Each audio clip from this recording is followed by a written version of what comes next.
There's a lot of questions that come up about appendix carry. Some of them come up about safety, but a lot of them come up about comfort when people are seated in cars, for example, or if you spend a lot of time seated during the day. And other questions come up about the concealability or the carryability, the practical feasibility of carrying depending on your body size. I hear a lot of people say, well, large people, overweight people, people with large bellies can't carry appendix. I hear also a lot of people on the other side of the spectrum say, well, skinny people or scrawny people, people with small bellies or small waists can't carry in the appendix position. The fact is, I'm probably on the scrawnier side, and I've been carrying appendix for a long time. Now, it's true that I used to only use it as a deep concealment option with very small pistols or even J-frame revolvers, but what I tend to do now, more often than not, is carry this 4-inch XDS with a 8-round capacity.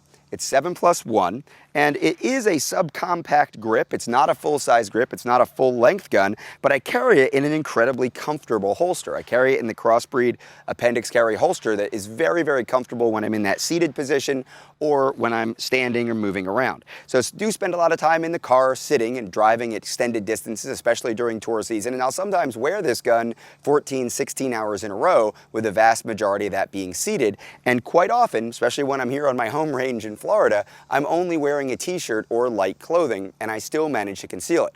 Now, this particular holster doesn't really do anything to cheat the concealment or the carryability of appendix carry firearms, and that's why I prefer to carry a gun with a smaller grip. And the fact is that whether it's a button-up that's untucked, a t-shirt that's untucked, or certainly any kind of layered look where I have 2 or 3 layers of clothing, it's very, very easy for me to conceal right up in front of my body. But let's talk about some of the other guns that you might want to carry, and let's talk about some of the other ways that a scrawny person or a skinny person might be able to take advantage of this centerline carry option without it being really obvious that they're carrying a gun.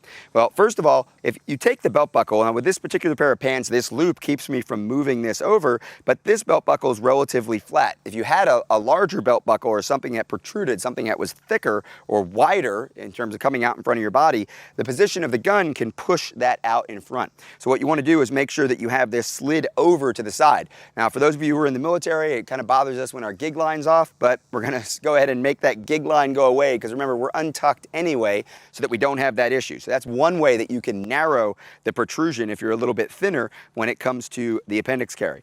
Now, some people, of course, don't wear a belt, especially the ladies with the yoga pants or whatever. If you're not wearing a belt, then that's not going to be an issue for you.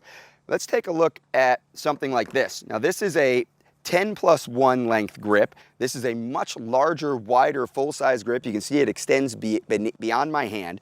The only way that I'm going to be able to carry this type of firearm in here is to use a holster that really does sort of cheat the grip back against my body. And what I'm going to do here is just very quickly get this back on, and we'll take a look and see what's going on here. And I will compare what happens with these 2 different holsters. Now, with this type of a holster, this is a holster that what I call a wing. It's got a little wing sitting out here to the strong side underneath the grip area of the gun that pushes the grip back into your body. So I'm going to go ahead and snap this up so you get the full effect here.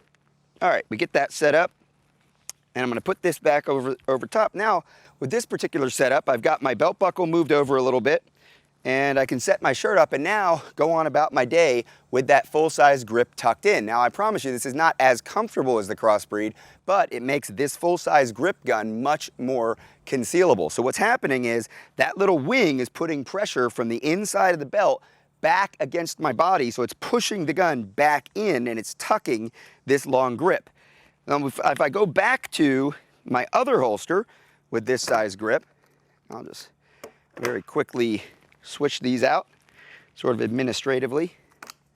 Put this gun back in there, and now you can see that this grip is pushing out this way. It's not tucked in, and what that means is that I'm going to have this printing happening right out in front of my body. That's going to poke out, and it's going to be very hard to cover that up.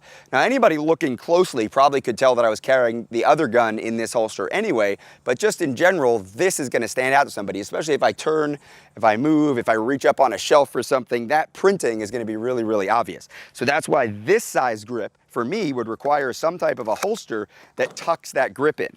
The other thing that you can do, and you see this a lot, Spencer Keepers was the first guy that I saw doing this.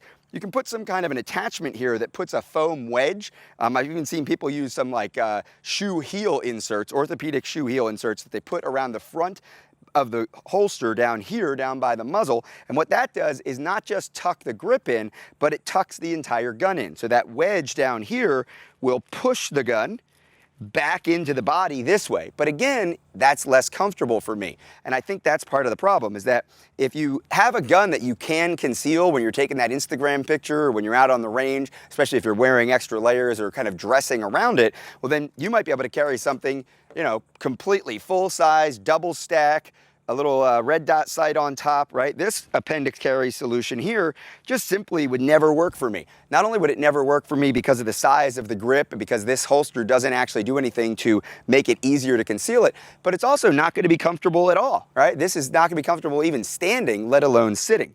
So sometimes I see people put those pictures up on Instagram and they've got full-size double stack gun, you know, a compensator on the end of it or something, lights, lasers, extra magazine, all this stuff up here. And from the side, you know, if you saw those people out in every day, especially if they're on the skinnier side, I can't imagine that they actually look like they're concealed, right? I think it probably looks like they have some kind of a pouch or a papoose up here. It's a very awkward way to carry. Now, for the ladies, if you have a situation where your shirt's gonna drape, if you're up here well endowed in this situation and you got a shirt that's draping over that area and it's covering everything up, great. But for the guys, if you're trying to carry everything here under a t-shirt, especially in this kind of Florida hot weather, probably not gonna work. So that's not a solution that I recommend. Other people have proposed, you know, hey, check it out. The thing that prints is the grip. So maybe a folded gun is the answer. So you think about it, you've got a folded gun, you're gonna have some kind of a modified draw stroke where you're coming up and you're pushing this gun into its deployed configuration. Well, there's no way that I could carry this gun, obviously, with a 21 plus round magazine, but if the gun were folded, I could carry it in the appendix position, but obviously this is not something that the industry or the community has adopted yet. At the end of the day, you've got to be comfortable when you carry, and all carry is a compromise. So personally, I, as a skinny guy, like to carry a subcompact gun. I still get the benefit of that 4-inch, relatively full-size slide and barrel with this configuration. I've got a very comfortable holster, and I'm able to conceal it even with just a t-shirt in this warm weather. Don't let your body type keep you from exploring or even entertaining the idea of centerline or appendix carry, because with the right holster and the right gun, it can be done safely, comfortably, and in a very concealed way.